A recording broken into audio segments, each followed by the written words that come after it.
Welcome, it is Savage Condo on the Moon, and we are talking with, no doubt about it, our biggest guest ever. He is the champion of Ring of Honor, and one of my personal favorites. He is Adam Cole. Hello, man. How are you? I'm doing great, and it is a pleasure to have you on the line with us and talking with us. And I had talked, I had talked with Matt Taven, and he was talking about what a big thing this is for ROH to be heading to pay-per-view, and just the vibe in the entire company and the entire locker room. Obviously, heading to pay-per-view June 22nd. We'll get out of the way right off the top. This is a huge moment for ROH and for the locker room and everybody involved, I would imagine. Oh, absolutely. I think actually 2014 has been the biggest year to date for ROH, and we're not even halfway through the year. I mean, with the combination of guys like Chris Hero and AJ Styles coming back, and then obviously at the pay-per-view we have Christopher Daniels returning. Our relationship with New Japan, and now going to live pay-per-view. I mean, it couldn't get any better for Ring of Honor. We've been on quite a roll. This pay-per-view is just continuing that roll. And it's actually perfect timing, too. With the WWE now going to the WWE Network, Ring of Honor is going to capture kind of that untapped market now of live pay-per-view. So hopefully we'll get a lot of viewers. Certainly our guys are ready to impress, and it's going to be a really, really exciting June 22nd. And for you as the champion and all of that, do you feel any added pressure with this being on your shoulders, or is it a team effort and you feel that everyone's doing their part and you're just doing yours? Well, Ring of Honor has always been based on being a team, and I think that's why our company's been so successful.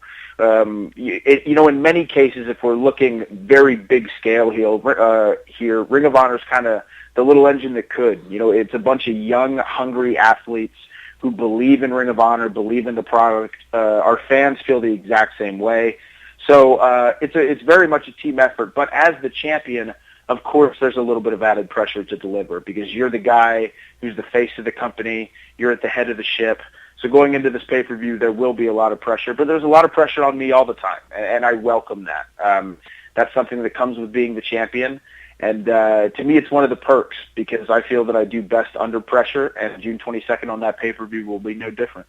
And you're set to face Michael Elgin, who is a guy who, my God, he is a beastly man. There's no two ways about it. I was talking with someone about him, and I was saying just what he can do in a weight room must be something to see. And you can compare him probably with anyone in wrestling in terms of his strength and what he can do in a gym, I would imagine.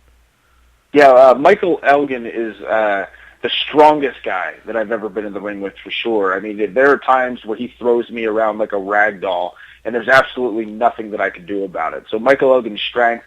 But something that a lot of people seem to forget is his agility. He's quick. He's such a hybrid athlete, which is why he's so impressive and why the Ring of Honor fan base has fallen in love with him. But I think that's why this Best in the World pay-per-view is so exciting, is because I think at this point in time, me and Michael Elgin are labeled as the number one and number two guys in the company. Currently, right now, I'm number one because I'm the Ring of Honor World Champion. Michael Elgin feels that he wants to be number one, and in order for him to do that, he has to beat me for the Ring of Honor World title. So it's going to be a battle in Nashville. And a fitting title for the pay-per-view, Best in the World. Absolutely. One of the things, too, about Michael Elgin, I was at the Global Wars show in Toronto, and I got a chance to talk with you prior to that show, and we'll get into your match at Global Wars a little later on.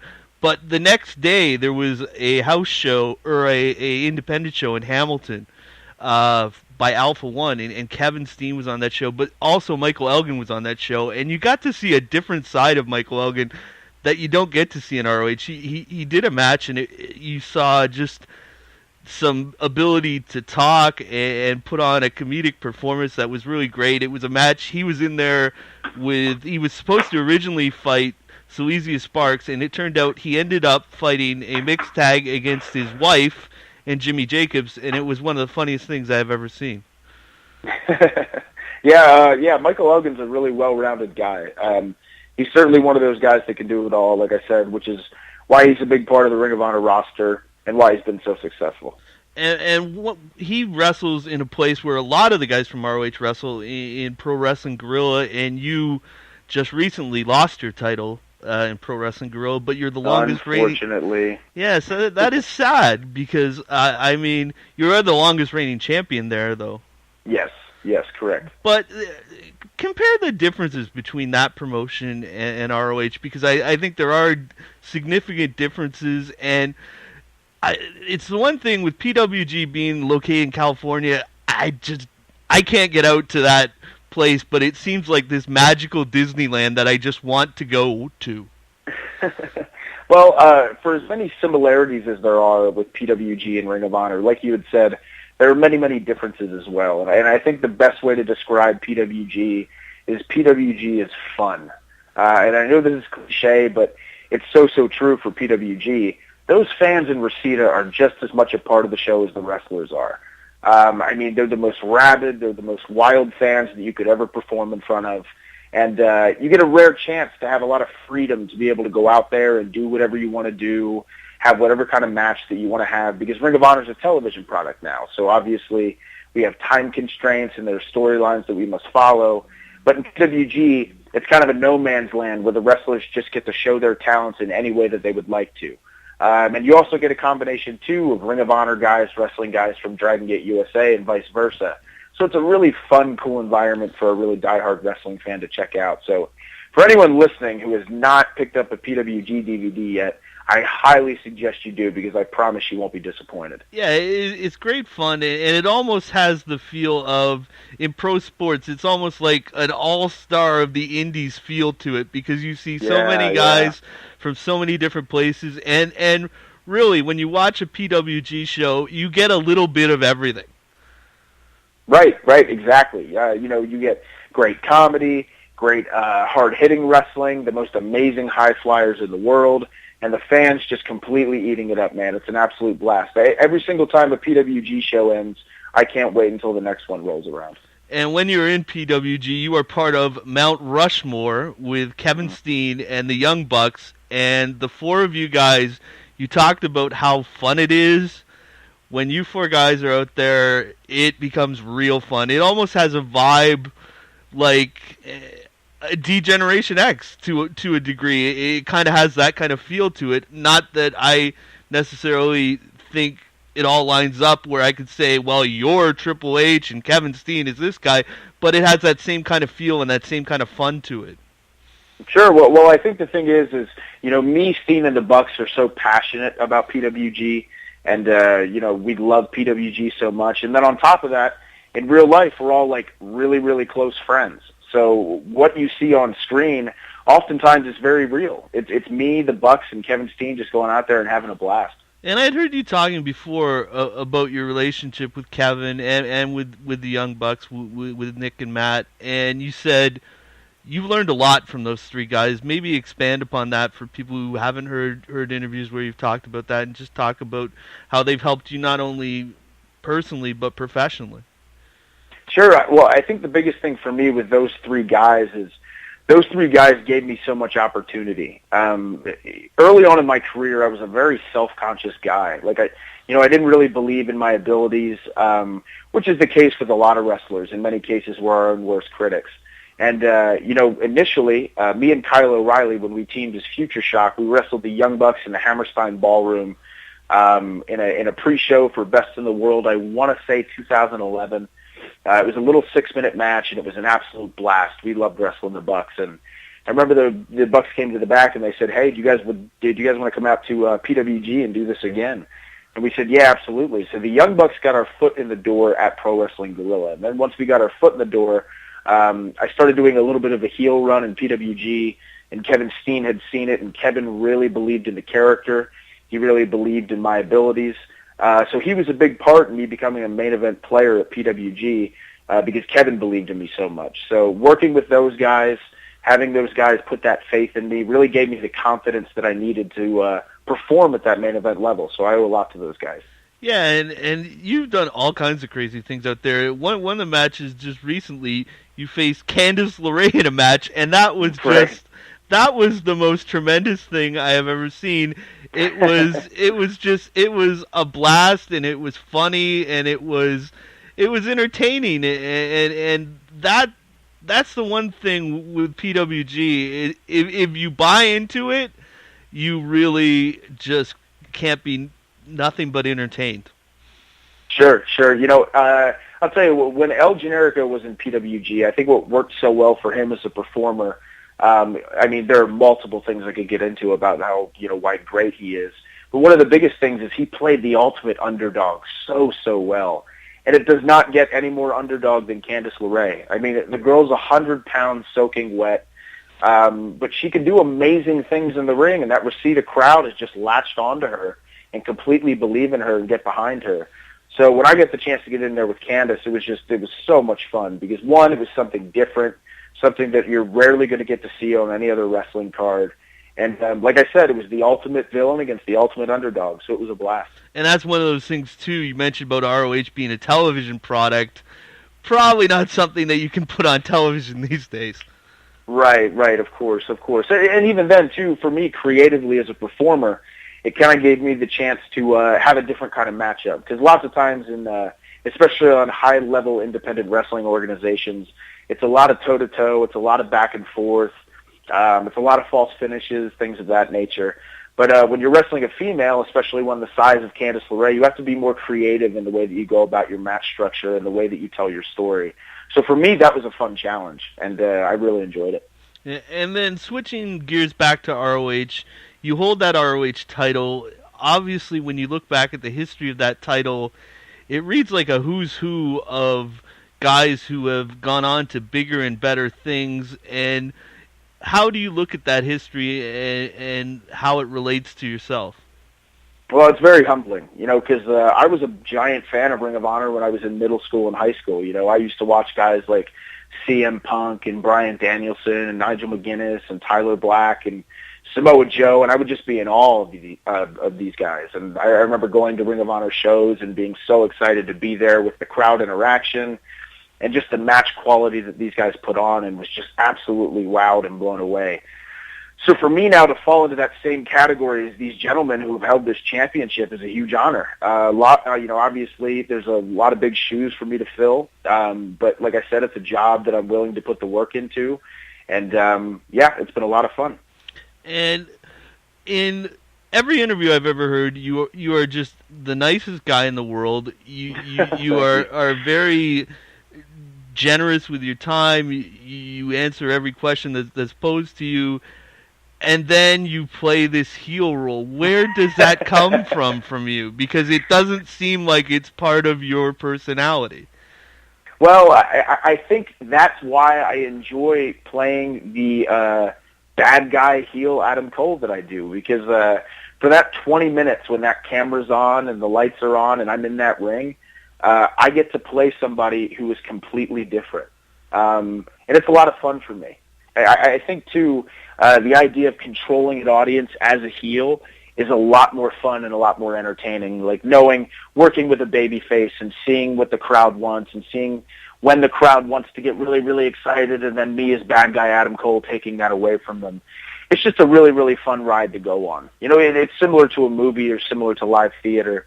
It's just an enjoyable process of our job where I get to go out there and pretend to be this big jerk, man. I really enjoy it. And one of the things, you got that title through going through a tournament, and I thought the evolution to becoming that character was very subtle, and it just came in little bits and pieces. And we hear so often how wrestling fans aren't willing to wait for stuff and have a build to things, but I thought the build to that was very subtle, very brilliant, and people were ready for it when that moment hit, when you won that title and you took that title and smashed it across Jay Briscoe's head. Right. Actually, that's why I enjoyed the character development of the heel turn for the Adam Cole character. Because, traditionally it's been done time and time again. Good guy is good guy forever, and then in the span of, one night, good guy becomes bad guy, and that's very easy booking to do. But for me, creatively, it gave me so much more for me to dig my teeth into when I knew that it was going to be this slow transition and the slow build. I mean, as a matter of fact, the Adam Cole character is evolving right now. It's constant evolution within my character, which, like I said, makes things different and makes things fun, both for the guys that I get in there with and for myself, whether it be my promo style or the way that I wrestle my matches. It's been fun. And like I said, it gives me a whole range of emotions to play with. And that's the best part of wrestling. And that's really all wrestling is just playing with emotions.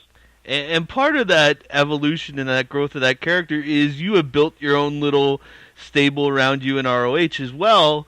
You have Matt Hardy now as your guiding light or force that is driving you to success. And then recently, you've also added Michael Bennett and Maria Kanellis to that group. Compare the two groups, because you have the group in PWG with Kevin and the Young Bucks, and now you have this group in ROH. What are the similarities and what are the differences between the two? Well, the biggest similarity is we're a bunch of jerks who do what we want and say what we want. But as far as the differences go, like in PWG Mount Rushmore, to me, it's four of the top guys saying that we run PWG and nobody can touch us. That's the biggest difference. Whereas in Ring of Honor, kind of like what you had said, I've built this empire around myself, or this kingdom, where Matt Hardy being my mentor, Michael Bennett being alongside me, as well as Maria Kanellis, and we're protecting me as the Ring of Honor World Champion and making sure that I stay the Ring of Honor World Champion, because we in our hearts believe that that's what's, for lack of a better term, best for business for Ring of Honor. So I'd say that those are the biggest differences between my faction in ROH and my faction in PWG. I've heard that somewhere before. Anyway, let's talk about some of your matches within this run as champion. The one that stands out, and it was a different match from what I've seen from you, the match you had down in New Orleans for WrestleMania weekend down there, where ROH was present with your Card of Honor. You finally put to bed this rivalry with Jay Briscoe, and that ladder war match. I had seen the match between Kevin Steen and El Generico, and boy oh boy, that kind of established quite a ladder to climb. But I thought what you guys did with yourself and Jay Briscoe lived up to the reputation of that match. And for ROH, that kind of is a match that, for like in WWE, you have a TLC match. Ladder War is kind of ROH's answer to that, and I thought you lived up to the legacy of that match fairly well. Oh yeah, that one was a wild one. Me and Jay Briscoe certainly were feeling the effects of that match for weeks to come. It was absolutely brutal, probably one of the most brutal matches that I was ever a part of. But that was the culmination of everything we had worked towards. Up until starting with the end of Death Before Dishonor, where I super kicked Jay Briscoe in the back of the head, leading up to New Orleans, with my world championship and Jay Briscoe's world championship hanging up above the ring to finally decide who the unified Ring of Honor world champion was. So we brought out all the big guns, man, and both he and I paid for it. But fortunately for me, I walked away as the winner. And it was a match that it was a nice match. It's not a match that I would recommend you do very often, but it's one of those. No, me either. But it's one of those matches where you have to have one of those every once in a while to kind of earn the respect of wrestling fans, if that makes sense. Sure. No, I know exactly what you mean, and with a stipulation like Ladder War, and more importantly, like you had mentioned, with the reputation that had preceded Ladder War, I knew going in that this was going to be a fight, and that my body was going to hurt, and it was going to be painful, and it was not going to be fun. But that was part of the deal, and I felt like no other match would have culminated the feud to me and Jay Briscoe other than Ladder War, so I was ready for it. But for the most part, when you look at how you wrestle you're a young guy, but you wrestle almost a very classical kind of wrestling style, and in different interviews I've heard from you, you're really becoming that student of the game, and you watch a lot of different things, and it's really a style that I think a lot of wrestlers should adapt to because you want to have longevity in this, and you want to have a long career, and if you wrestle a certain way, you can't do those matches you had with Jay Briscoe every night, or you're not going to have a long career. Absolutely. Well, I think it's very important too. I look at wrestling as a never-ending book with constant chapters in between. And that by no means means that I'm being lazy on certain matches. Every single time I step through the curtain, I give you 100% of my efforts. But if I were to go out and have, let's say, an Adam Cole, Jay Briscoe ladder war style match every single weekend that I perform, number one, I would have a 5-year career. Number two, it wouldn't be special anymore. So it's very important. It's like a movie. If a movie starts with an incredible action scene and you are absolutely blown away, but the movie's 2 hours, by the hour point, you're like, okay, we've kind of seen it all. I think it's very important to tell your stories in different ways, whether that be with facial expressions, whether that be with body language, whether that be with promos, the way that you carry yourself, the way that you act. This is all, like I said, a never-ending story. It's a marathon. And as long as the people are entertained and they're paying attention to what you're doing and they're continuing to buy the DVDs or the iPay-per-views or showing up to Ring of Honor events, then that's all that matters. Yeah, and one of the things too, you've had a tryout with WWE and been down to the Performance Center, and I was listening earlier today. Triple H was talking about their NXT event coming up, and he made this analogy about playbooks with sports teams and how the WWE has their playbook and other places have their playbook. In those experiences you've had with going down to try out for WWE and working with them, do you understand what that playbook or that elusive WWE style is now? No, I'm not too sure on the WWE style because I've never really worked within the system.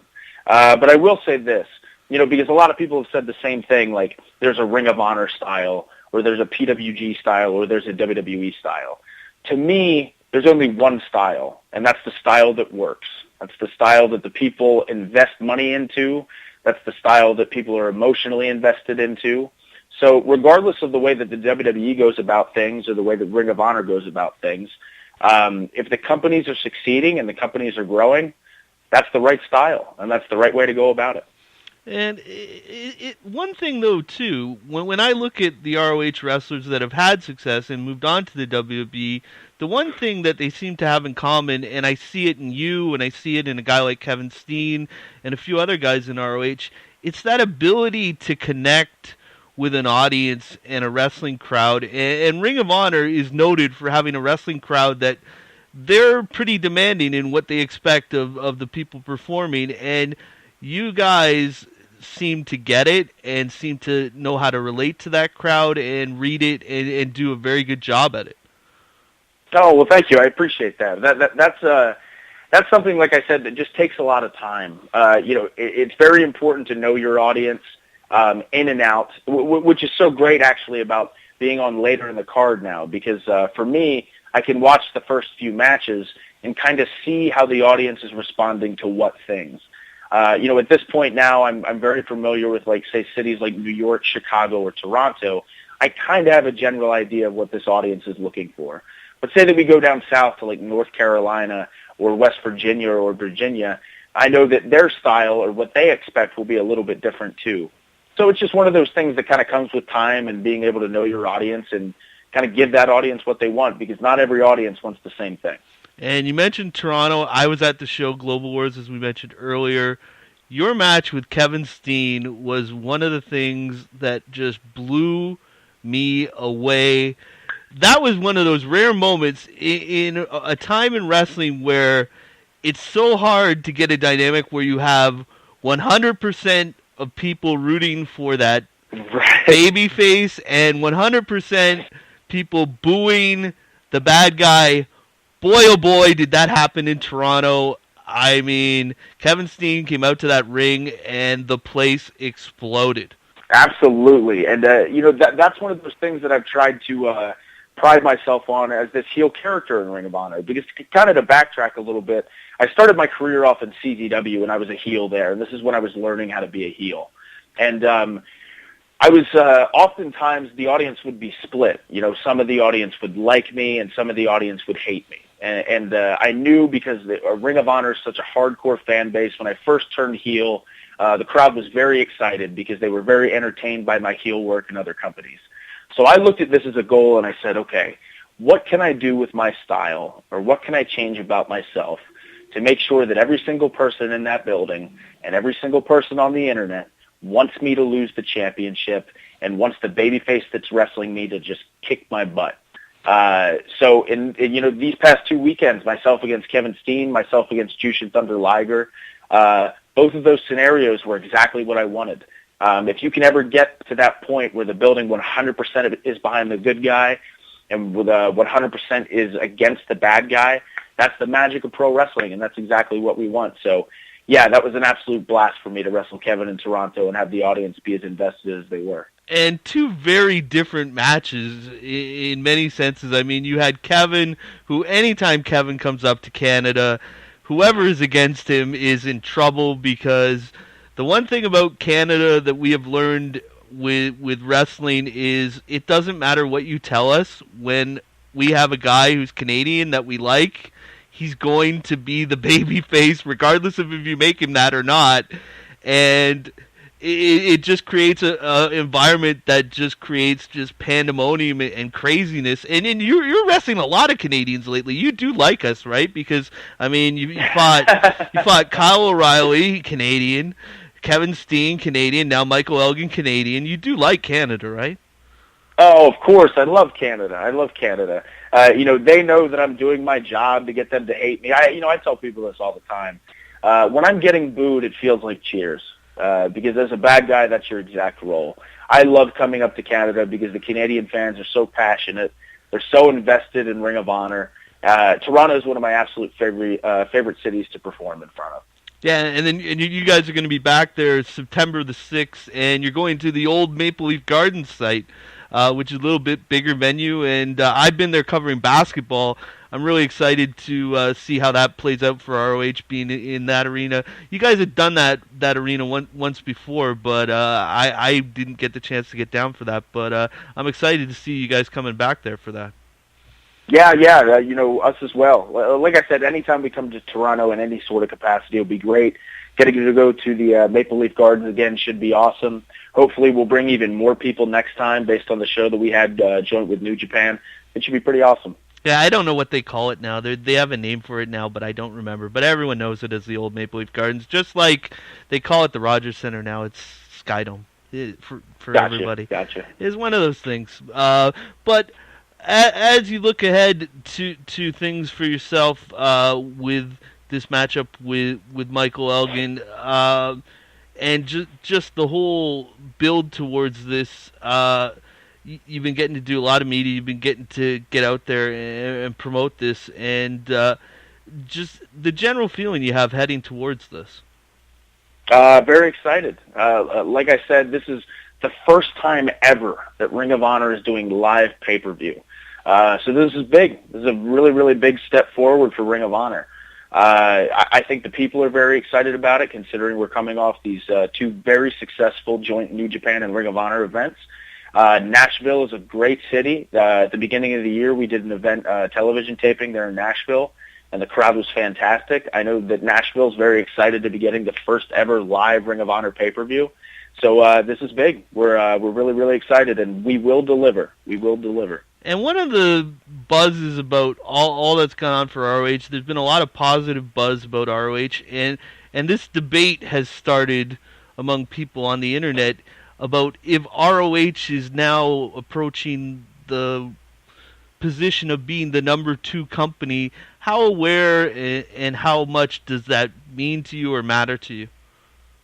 For me, and I don't want to speak for a majority of the guys on the roster, but we're not really focused on what anybody else is doing. And I think that's been part of the big reason that we've been successful this year. We kind of are putting our heads down and just sprinting forward, man. Like I said, we're focused on making Ring of Honor the best product that we can. showing as many new people and exposing as many new people to Ring of Honor as we can, and constantly trying to grow as a company. Like I said, we got a group of really young, hungry guys who are more motivated than ever to make this product the best it possibly can be, and obviously doing all that we can to reach as many people as we can. So who knows what will eventually happen with ROH. All I can say is if it continues to grow like it's grown this far, there's some really, really big things in store for us. And you've had all these great people coming on board. I mean, you mentioned Chris Hero showed up at Final Battle, and that didn't work out so well for you. But then you had obviously AJ Styles became part of Ring of Honor, and now Christopher Daniels is coming. And by the time people hear this interview, it'll be someone else that's coming with him that we can't talk about right now. But by the time this airs, everyone will know who's coming with Christopher Daniels. But just adding all those big names, it just adds to the mix, doesn't it? And I was talking with Matt Taven, and he said it gets everyone fired up, and it kind of brings that level of competition up to another notch and another level. Of course, yeah, because like I said, when you have a lot of young, hungry guys, but then you also have these established veterans who've been wrestling for years and wrestled all over the world and wrestled on television, I mean, everywhere that you can name. When we can add these guys on board to Ring of Honor, and more importantly, when they're excited to come to Ring of Honor, you can't ask for a better situation. You know, the fans are excited, these guys coming in are excited, and it does nothing but makes our product better. And one last thing, you have been a frequent guest on Kevin Steen's Weekend Escapades. You've been part of that. And one of the things that took me back, on one of the Weekend Escapades, you and Kevin actually went to the Royal Rumble together. Yeah. That was actually after a Ring of Honor event in Pittsburgh, and Kevin had never been to the Rumble. Kevin got some tickets from a buddy of ours within the WWE, and he asked if I wanted to go, and I said, yeah, sure. So me and Kevin made a little weekend out of it. We got to go see some of our buddies wrestle for the first time at the Royal Rumble, which was so cool for us because a lot of us are very close within this wrestling circle. So that's just the case of a couple of guys supporting their friends, getting to see them get what they deserve and perform on such a large stage. So it was really cool to be there live and see it. And that ended up being a crowd that was absolutely crazy in many ways that you were a part of. Mm-hmm. Oh, yeah. They were. They certainly wanted to see Daniel Bryan, that's for sure. They did indeed. And, of course, many people want to see Adam Cole facing Michael Elgin on June the 22nd, and even though you're fighting a Canadian and it goes against my country, I don't want to see you lose, and I feel like a traitor to my nation to say that, but I really want this to keep rolling for you because it's been a lot of fun. Oh, I appreciate that, and I appreciate your courage for going against your country. That's admirable of you. Well, you know, what can I do? I don't like hockey either, and I'm Canadian, so I'm kind of weird like that. Oh, boy, that's 2 strikes for you. I know. It's terrible, isn't it? I live in a nation of hockey-dwelling people, and I could care less about it. I don't know. It just doesn't work out for me. But, no, it's looking like things are going really well for Ring of Honor, and you are a big part of that. And just lastly, with your role as champion, how much input do you have in everything that's going on? Are you made aware of things, and is your opinion part of that, or do you just go with the flow and whatever they want you to do, you're doing? I mean, for me, I've always been kind of like a workhorse, and what I mean by that is I do what my boss tells me to do, because at the end of the day, he's the guy in charge. I'm the talent, so I always try to do and deliver under any circumstance of what I'm told to do. I mean, do I have input? Yeah, of course. I have good relationships with a lot of the guys on the booking team, a lot of the guys in the office. So if there are things or ideas that I have, I'm never afraid to throw them out there. But at the end of the day, like I said, I'm a guy that likes to show up to work and do what he's told and just deliver to the best of my abilities, to the best of their beliefs or their ideas, and give the fans what they want in the process. And I lied. One last thing.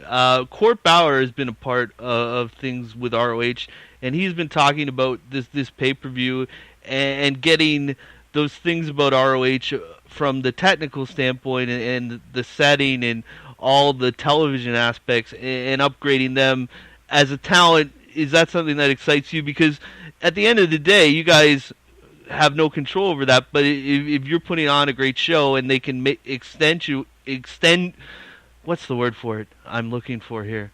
To accentuate? That would be correct. You see, that's why you're the champion, and make the product look and feel better. That obviously is a plus.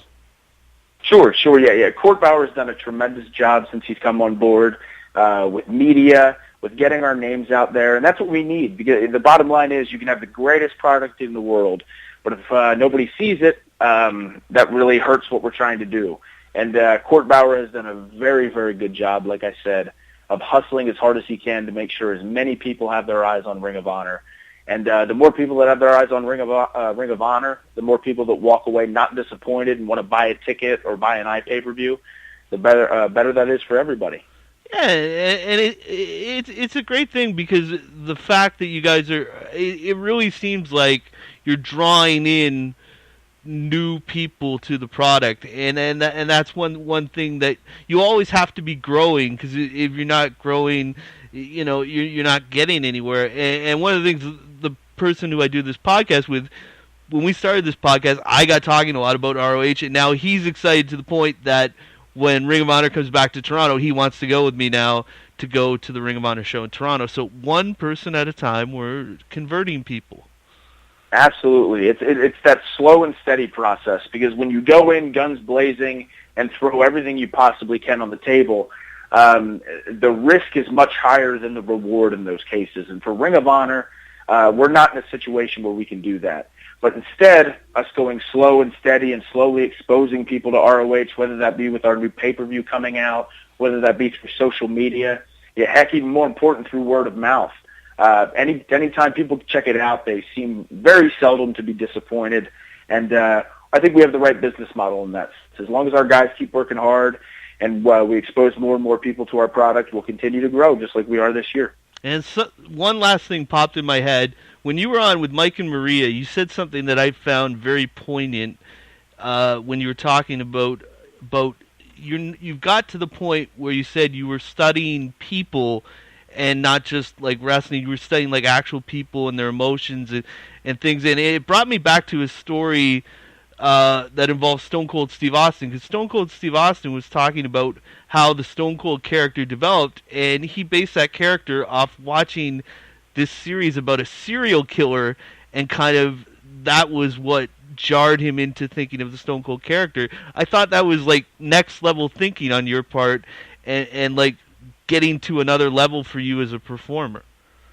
Oh, thank you. For me, like I said, of course, I study and I watch tons of wrestling.